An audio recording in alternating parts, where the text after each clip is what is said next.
अभी हाल ही में भारत में राज्यसभा की 19 सीटों के लिए जो है चुनाव संपन्न हुए। इसी संबंध में इस एडिटोरियल में चर्चा की गई है। टाइटल दिया गया है मेंबर्स एज नंबर्स। क्या मतलब हुआ इसका? Members as numbers. देखो, राज्यसभा के लिए कहा जा रहा है कि राज्यसभा के जो मेंबर्स हैं ना, वे सिर्फ नंबर्स के लिए रह गए हैं, सिर्फ संख्या के रूप में रह गए हैं।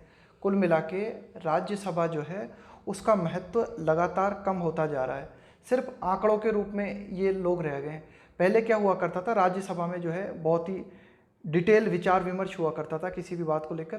तो ये जो चीज़ है ना, ये कम घटती जा रही है। The Rajya Sabha is losing its शीन। शीन का मतलब होता है चमक। जैसे कोई कपड़ा है बढ़िया चमकदार, वो धीरे धीरे अपनी चमक खोता है ना, इसी प्रकार एडिटोरियल कहना चाह रहा है कि भाई राज्यसभा जो है धीरे धीरे अपनी चमक खो रही है। The Rajya Sabha is losing its sheen as an exalted forum for scholarly debate. Exalted का मतलब होता है उन्नत। अगर किसी भी कोई भी चीज़ एक पर्टिकुलर हाई लेवल पे होती है ना, तो उसको कहा जाता है एग्जाल्टेड। फोरम का मतलब है मंच। स्कॉलरली का मतलब है विद्वतापूर्ण। स्कॉलरली का मतलब है विद्वतापूर्ण, है ना। और डिबेट का मतलब है वाद विवाद। कि भाई जो राज्यसभा है यह एक मंच हुआ करता था जहाँ पर विद्वान लोग बैठ के, एक बहुत ही ऊंचा मंच हुआ करता था ये, जहाँ पर विद्वान लोग जो है किसी भी बात पर जो है विचार विमर्श किया करते थे, डिबेट किया करते थे, विवाद किया करते थे। लेकिन अब राज्यसभा की चमक जो है वह कम होती जा रही है। अब जो इसके मेंबर्स हैं ये सिर्फ संख्या के रूप में नज़र आते हैं कि हाँ भाई, देखने को लगता है कि हाँ कुछ नंबर्स हैं, मतलब कुछ लोग बैठे हुए हैं बस। आगे देखते हैं। The ruling BJP. देखो, रूलिंग का मतलब होता है कि जो सरकार है, अभी मतलब किसकी सरकार है? बीजेपी की। तो उसको कहा रूलिंग बीजेपी, यानी कि वर्तमान में जो सरकार में है ना, उसको कहा गया है the ruling BJP now has 86 members in the Rajya Sabha. कि भाई अब जो शासन में जो बीजेपी पार्टी है इसके पास कितने हैं? 86 सदस्य हैं राज्यसभा में। After elections to 19 seats across several states on Friday. कि भाई शुक्रवार को जो मतलब विविध, सेवरल का मतलब है विविध, विविध राज्यों में 19 सीटों पर जो राज्यसभा के चुनाव हुए, इन चुनावों के बाद में अब बीजेपी के पास राज्यसभा में 86 मेंबर्स हैं। This is the highest number for the party in the upper house. This is the highest number. तो यह सर्वाधिक आंकड़ा है, यानी कि ये जो 86 मेंबर्स हैं ना बीजेपी के पास, यह सर्वाधिक संख्या है फॉर द पार्टी बीजेपी के लिए in the upper house, Rajya Sabha में। अपर हाउस कहा जाता है राज्यसभा को। दो यद्यपि it is still short of का मतलब अभी भी कमी है। It is still short of the half way mark. Half way mark का मतलब क्या होता है? जैसे टोटल संख्या है 200, तो 200 में से अगर आपके पास 100 मेंबर्स आ गए तो इसका मतलब है आपने हाफ वे मार्क को छू लिया, आपने आधे आंकड़े को छू लिया। तो अभी भी बीजेपी के पास जो है ना, वह अभी भी मतलब अभी भी जो है बीजेपी आधे आंकड़े से दूर है। आगे देखते हैं। Of A total of 61 vacancies, total 61 vacancy थी, 42 वर फिल्ड अनअपोज्ड। अनअपोज्ड का मतलब है बिना किसी विरोध के, है ना, निर्विरोध रूप से। अर्लियर मतलब पूर्व में। End of the 19 कॉन्टेस्ट्स। कि भाई ये जो टोटल राज्यसभा में कितनी सीटें खाली थी? 61 सीटें खाली थी। इनमें से 42 सीटों पर पहले चुनाव हो गए थे और 19 सीटों पर अभी हाल ही में हुए हैं। इनमें से the BJP won 8 while the Congress won 4। तो ये जो 19 सीटों पर अभी हाल ही में जो चुनाव हमें देखने को मिले, इनमें से बीजेपी ने कितने जीते? 8। बीजेपी ने 8 सीटें जीती हैं और कांग्रेस ने जीती हैं 4। आगे देखते हैं। Of the 61 out going members. तो ये जो 61 सीटों पर चुनाव हुए हैं, तो अब ये 61 सीटों पर अभी जो राज्यसभा में जो लोग थे अब ये जाएंगे। तो ये जो 61 जाने वाले जो सदस्य हैं, of the 61 out going members, कि भाई ये जो 61 जाने वाले जो सदस्य हैं राज्यसभा से जो जाएंगे और इनकी जगह नए लोग आएंगे, तो इन जाने वाले सदस्यों में से 17 वर फ्रॉम द कांग्रेस। 17 जो थे वे कांग्रेस से थे और 15 जो थे वे बीजेपी से थे। With this round of election, चुनाव के इस दौर के साथ, है ना, with this round of election, कि भाई ये जो राउंड संपन्न हुआ है चुनाव का, इसके साथ ही द बीजेपी टैली। टैली का मतलब होता है एक तरीके से टोटल काउंटिंग, आंकड़ा। The BJP tally increased by 11 from 75। तो बीजेपी के पास राज्यसभा में पहले 75 मेंबर थे, अब 11 और बढ़ गए, तो टोटल हो गए 86। The Congress now has 41। और अब कांग्रेस के पास टोटल राज्यसभा में सीट है 41। द ऑपोजिशन बेंचेस, कि भाई विपक्ष की, एक तरीके से कह सकते हो कि विपक्ष की जो बेंच है यानी कि विपक्ष के पास will now have veterans. Veterans का मतलब होता है अनुभवी लोग, है ना, अनुभवी लोगों को कहा जाता है वेटरन्स। कि भाई विपक्ष जो है एक तरीके से मुख्यतः कांग्रेस पार्टी के लिए कहा जा रहा है कि विपक्ष के पास अब जो है कुछ अनुभवी लोग होंगे जैसे कि HD देवगौड़ा, मल्लिकार्जुन खड़गे, दोनों की दोनों जो है कर्नाटक से हैं। इसके अलावा दिग्विजय सिंह मध्य प्रदेश से हैं, एंड शिबू सोरेन जो कि झारखंड से हैं, KC वेणुगोपाल फ्रॉम राजस्थान। ये बड़े ही मतलब दिग्गज लोग हैं राजनीति के, और यह अब एक तरीके से विपक्ष में होंगे राज्यसभा की ओर से, है ना। राज्यसभा में विपक्ष में बहुत ही महत्वपूर्ण लोग एक तरीके से हम कह सकते हैं कि विपक्ष को प्राप्त हुए हैं। आगे देखते हैं, ए नोटिसिएबल एडिशन।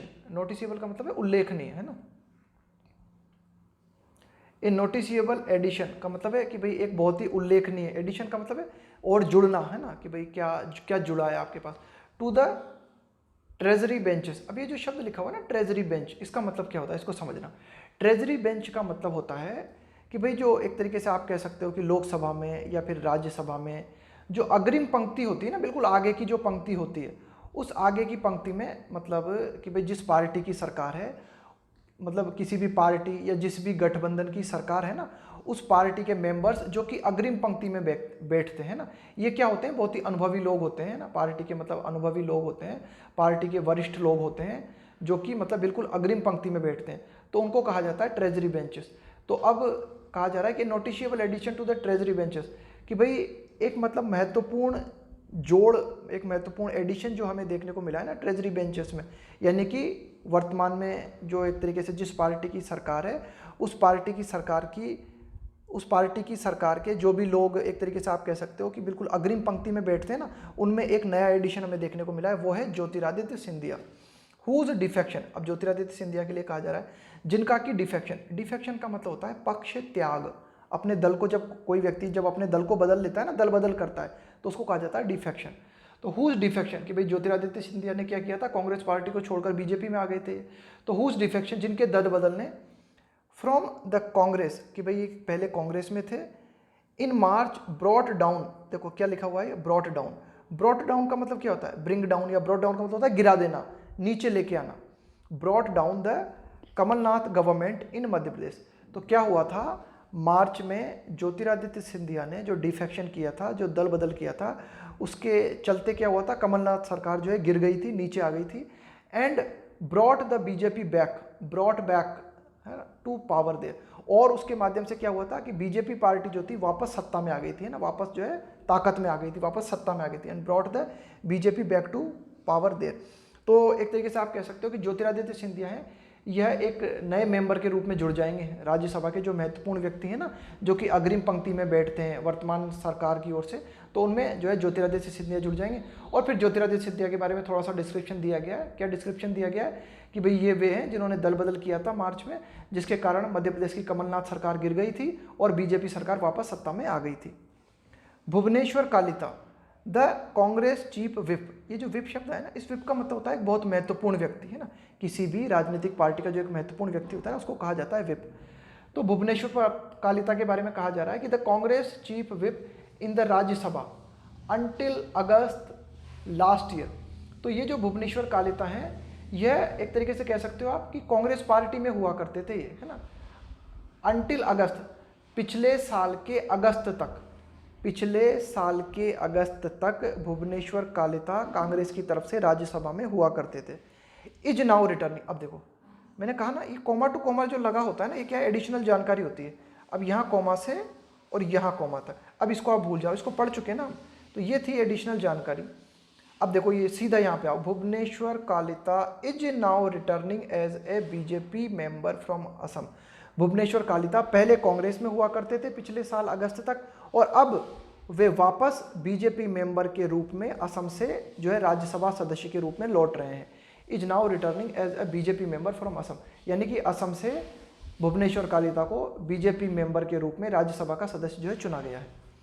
ऑल दिस पॉइंट, तो ये सब जो है ऑल दिस पॉइंट का मतलब इशारा करते हैं, ये सारी की सारी बातें जो है इशारा करती हैं किस ओर, टू ए पैटर्न। एक पैटर्न हमें देखने को मिलता है ना, एक स्वरूप हमें देखने को मिलता है ऑफ द बीजेपीज फ्रेंजिड अप्रोच। अप्रोच का मतलब होता है आपका दृष्टिकोण, आपका रवैया। फ्रेंजिड का क्या मतलब होता है, फ्रेंजिड का मतलब होता है कि मतलब जब आप बहुत ही ज़्यादा एक्साइटमेंट में होते हो, है ना, आप जब बहुत ही ज़्यादा अनकंट्रोल्ड होते हो, बहुत ही ज़्यादा क्रोधित होते हो, बिल्कुल एकदम पागलपन, एक सनक छाई रहती है आपके ऊपर, उसको कहा जाता है फ्रेंजिड। तो बीजेपी जो है ना, एक मतलब तो बीजेपी के लिए कहा जा रहा है कि भाई जो बीजेपी का जो अप्रोच है ना, वो क्या है, बहुत ही ज़्यादा एक तरीके से आप कह सकते हो अनकंट्रोल्ड है, या बहुत ही ज़्यादा एक्साइटमेंट से भरी हुई है बीजेपी, है ना, बहुत ही ज़्यादा पागलपन हमें बीजेपी के दृष्टिकोण में देखने को मिलता है।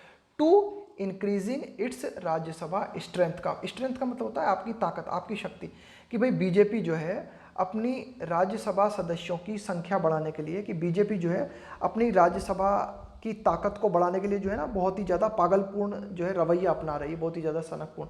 क्यों? क्योंकि देखो बीजेपी क्या कर रही है कि इसको देखो, ये जो भुवनेश्वर कालिता थे, ये पहले किस में हुआ करते थे, कांग्रेस में हुआ करते थे, इनको जो है इन्होंने बीजेपी में बुला लिया। दूसरी ओर हमें क्या देखने को मिला कि ये जो है अभी हाल ही में मार्च में हमें देखने को मिला कि ज्योतिरादित्य सिंधिया, ये भी कांग्रेस की तरफ हुआ करते थे, इनको भी बीजेपी ने अपनी ओर मिला लिया, और मिलाकर अब जो है इनको राज्यसभा के रूप में जो है एक तरीके से अपना जो है राज्यसभा कैंडिडेट बना लिया। आगे देखते हैं।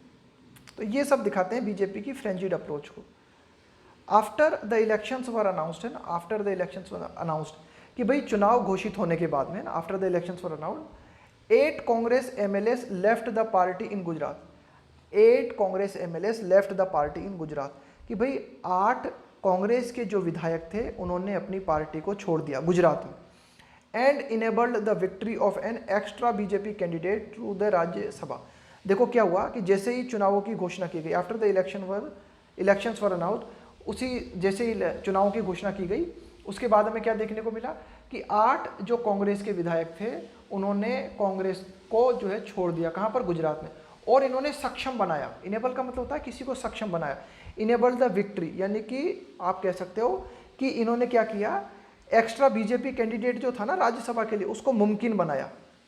And enabled the victory of an extra BJP candidate to the Rajya Sabha, कि भाई ये जो एक तरीके से आप कह सकते हो कि कांग्रेस के जो विधायक थे, 8 कांग्रेस के जो 8 मेंबर्स थे, विधायक थे, इन्होंने गुजरात में कांग्रेस पार्टी को छोड़ दिया, और एक तरीके से इन्होंने जो है बीजेपी की मदद की, है ना, ये एडिटोरियल कहना चाह रहा है ना, और बीजेपी की मदद की इन्होंने, और इसके माध्यम से क्या हुआ, एक एक्स्ट्रा कैंडिडेट बीजेपी का राज्यसभा में आ गया।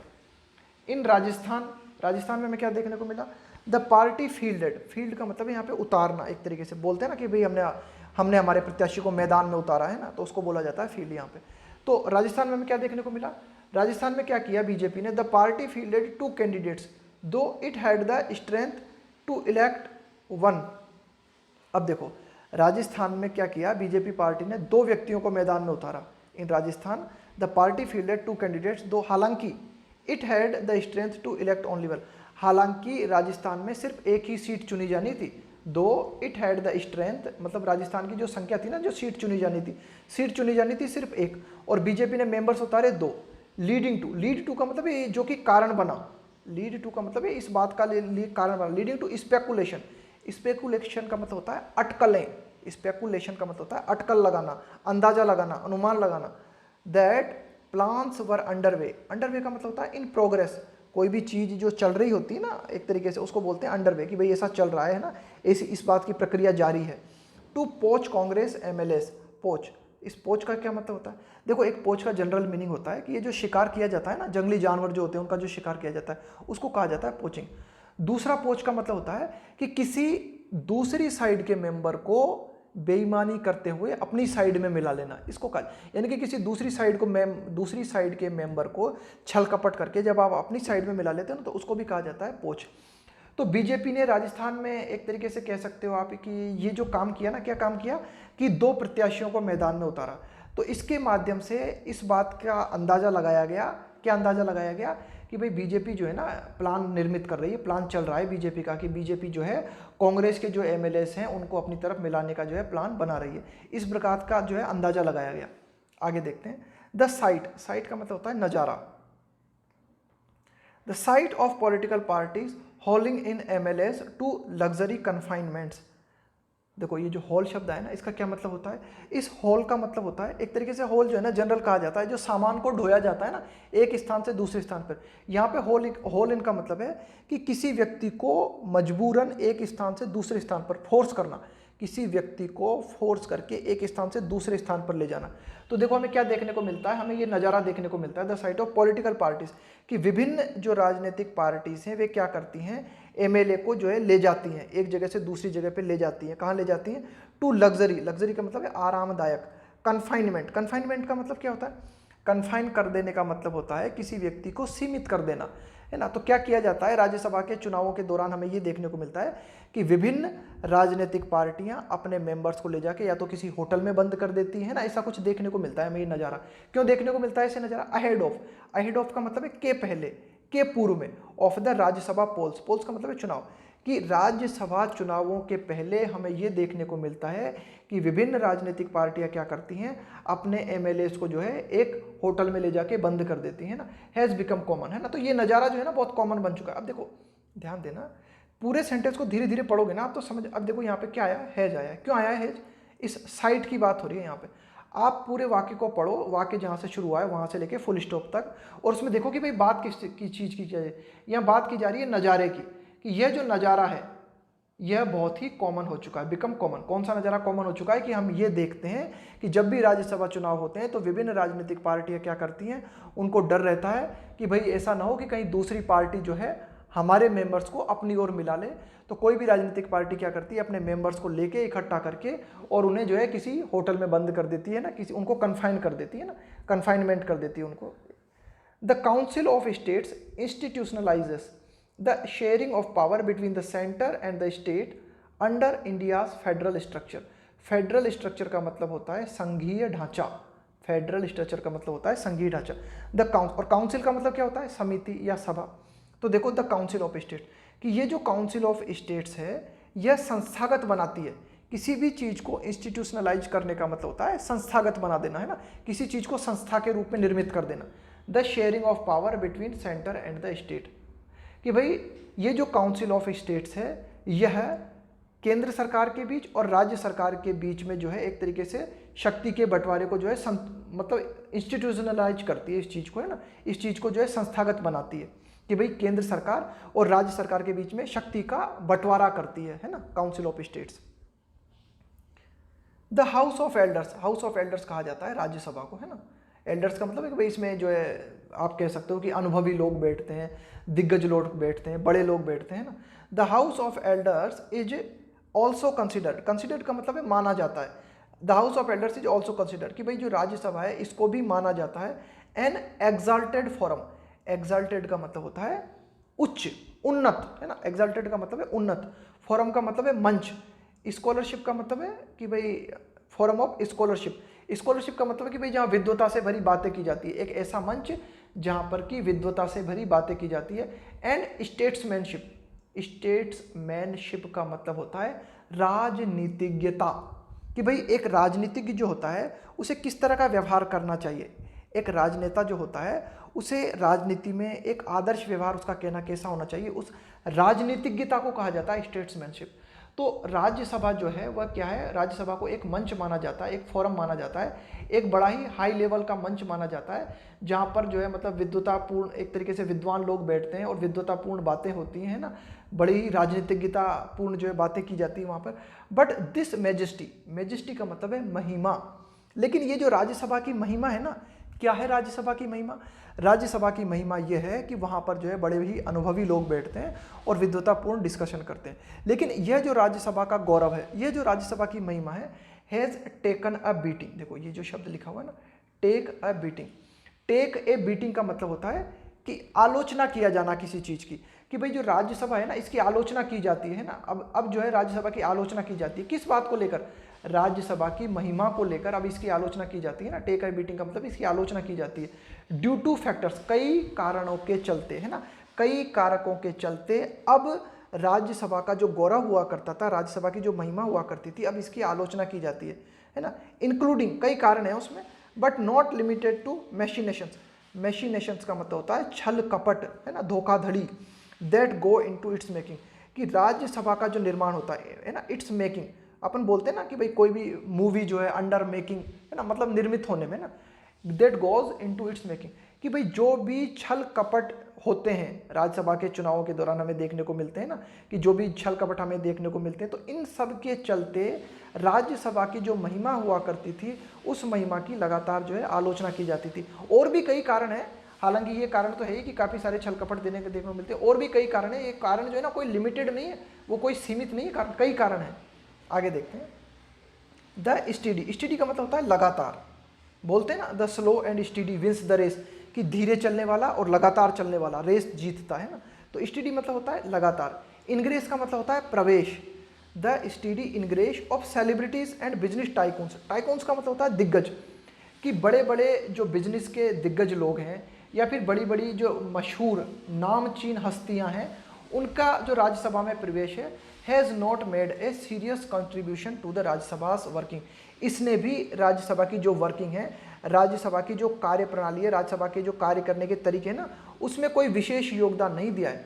देखो राज्यसभा में मशहूर हस्तियां एवं मशहूर जो बिजनेस के एक तरीके से दिग्गज लोग हैं, इनके प्रवेश ने भी राज्यसभा की जो कार्यवाहियाँ होती है, राज्यसभा की जो कार्य प्रणाली होती है, उसमें कोई महत्वपूर्ण योगदान नहीं दिया है।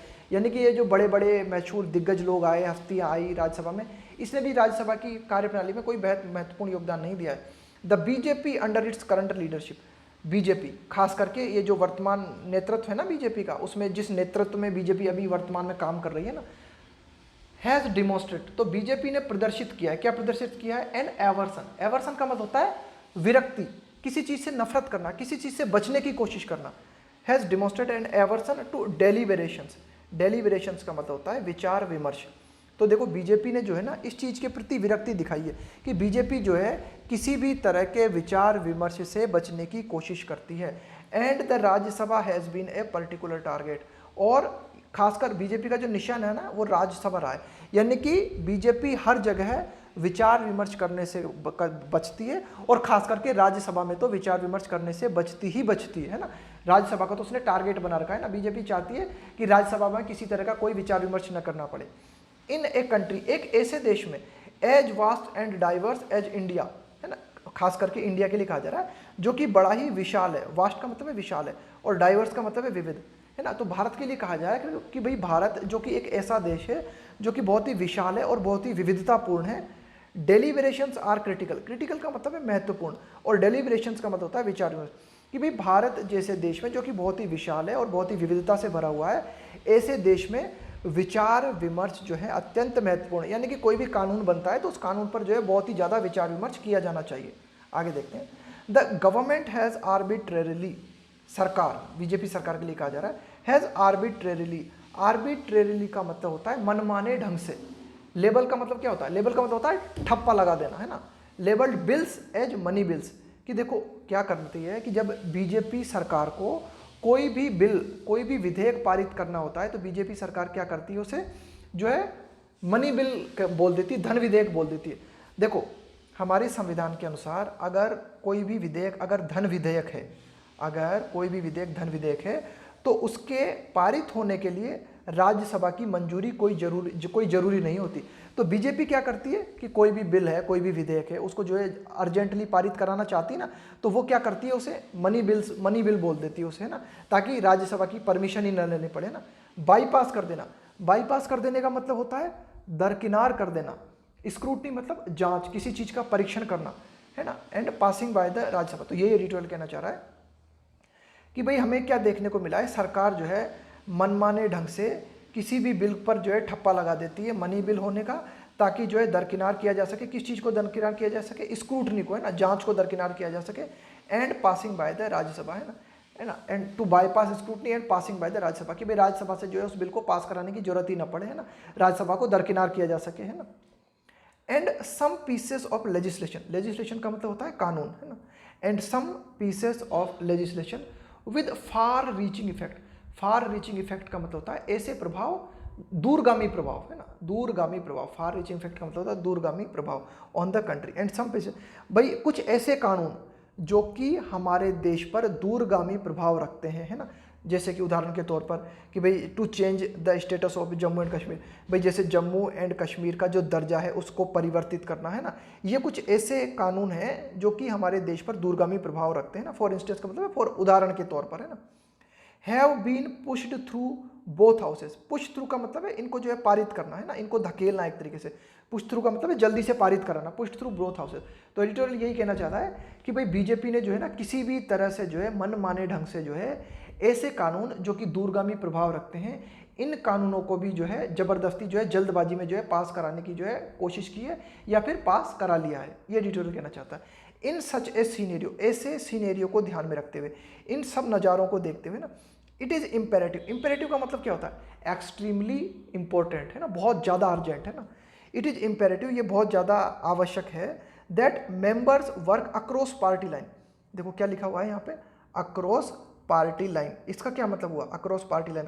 अक्रॉस का क्या मतलब होता है? इधर के आदमी उधर चले गए, उधर के आदमी इधर चले गए। अक्रॉस का मतलब आर पार हो जाना, कि members work across party line. इसका मतलब ये हुआ कि भाई सारे की राज्यसभा में जो भी मेंबर्स हैं ना, वे पार्टी से ऊपर उठकर सोचें और मिलजुल कर संयुक्त होकर प्रयास करें। इसको कहा जाता है, जब भी आप वर्क करते हो अक्रॉस पार्टी लाइन, है ना, तो अक्रॉस पार्टी लाइन वर्क करने का मतलब होता है आप संयुक्त होकर प्रयास करते हो। तो ये एडिटोरियल कहना चाहता है कि भाई इट इज इंपेरेटिव, ये बहुत ज़्यादा महत्वपूर्ण है कि जो भी मेंबर्स हैं वे क्या करें, वे जो है मिलजुल कर जो है कार्य करें। टू अपहोल्ड, अपहोल्ड का मतलब होता है बरकरार रखना पार्लियामेंट्स कॉन्स्टिट्यूशनल रोल, कि भाई जो हमारी संसद का संवैधानिक रोल है उसको बनाए रखने के लिए ये जरूरी है कि सारे के सारे मेंबर्स जो हैं वे एकजुट होकर कार्य करें, संयुक्त होकर कार्य करें ना।